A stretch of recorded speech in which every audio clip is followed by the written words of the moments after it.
नवरात्रि का 8वां दिन मां महागौरी को समर्पित होता है।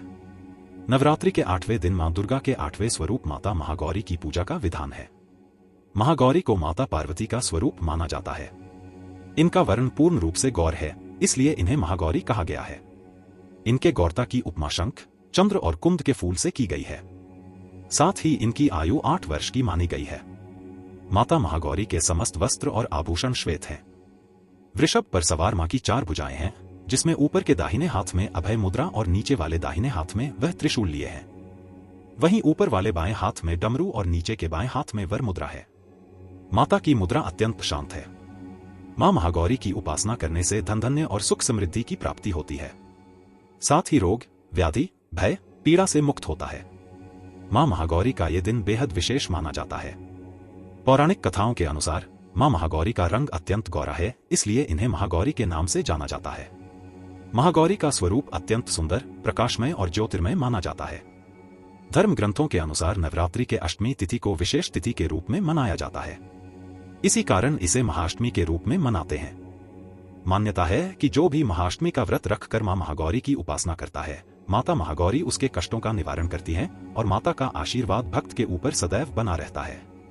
मनुष्य ही नहीं, देव, दानव, राक्षस, गंधर्व, नाग, यक्ष, किन्नर आदि भी अष्टमी पर मां का पूजन करते हैं। आज हम इस वीडियो में आपको विस्तार से बताएंगे महागौरी माता की पूजन विधि, भोग और व्रत कथा क्या है। तो आइए जानते हैं। मां महागौरी की पूजा विधि। मां महागौरी की कृपा पाने के लिए सुबह सबसे पहले स्नान कर लें। इसके बाद व्रत पूजा का संकल्प लें। घर में किसी साफ स्थान पर पूजा के लिए चौकी स्थापित करें। माता महागौरी को सफेद रंग के वस्त्र अर्पित करें और खुद भी सफेद रंग के वस्त्र पहनें। इसके बाद मां महागौरी को अबीर, गुलाल, हल्दी, मेहंदी, चावल आदि चीजें एक एक करके चढ़ाते रहें। सफेद फूल अर्पित करें।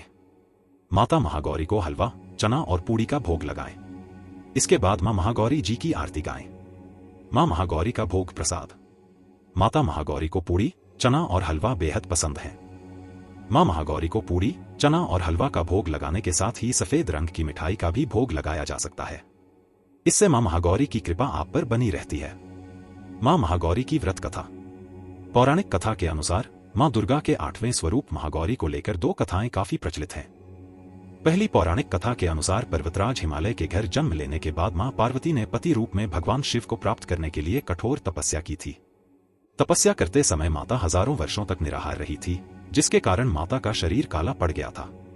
वहीं माता की कठोर तपस्या से प्रसन्न होकर भगवान शिव ने मां पार्वती को पत्नी के रूप में स्वीकार किया और माता के शरीर को गंगा के पवित्र जल से धोकर अत्यंत कांतिमय बना दिया। माता का रूप गौरवर्ण हो गया, जिसके बाद माता पार्वती के इस स्वरूप को महागौरी कहा गया। दूसरी पौराणिक कथा के अनुसार कालरात्रि के रूप में सभी राक्षसों का वध करने के बाद भोलेनाथ ने देवी पार्वती को मां काली कहकर चिढ़ाया था। माता ने उत्तेजित होकर अपनी त्वचा को पाने के लिए कई दिनों तक कड़ी तपस्या की और ब्रह्मा जी को अर्घ्य दिया। देवी पार्वती से प्रसन्न होकर ब्रह्मा जी ने हिमालय के मानसरोवर नदी में स्नान करने की सलाह दी। ब्रह्मा जी के सलाह को मानते हुए मां पार्वती ने मानसरोवर में स्नान किया। इस नदी में स्नान करने के बाद माता का स्वरूप गौरवर्ण हो गया, इसलिए माता के इस स्वरूप को महागौरी कहा गया। पूजा से लाभ। माता महागौरी अमोघ फलदायिनी है।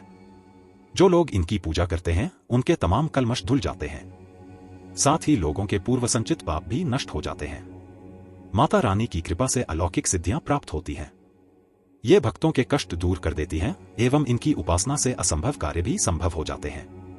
महागौरी की पूजा अर्चना, उपासना, आराधना भक्तों के लिए बेहद कल्याणकारी साबित होती है।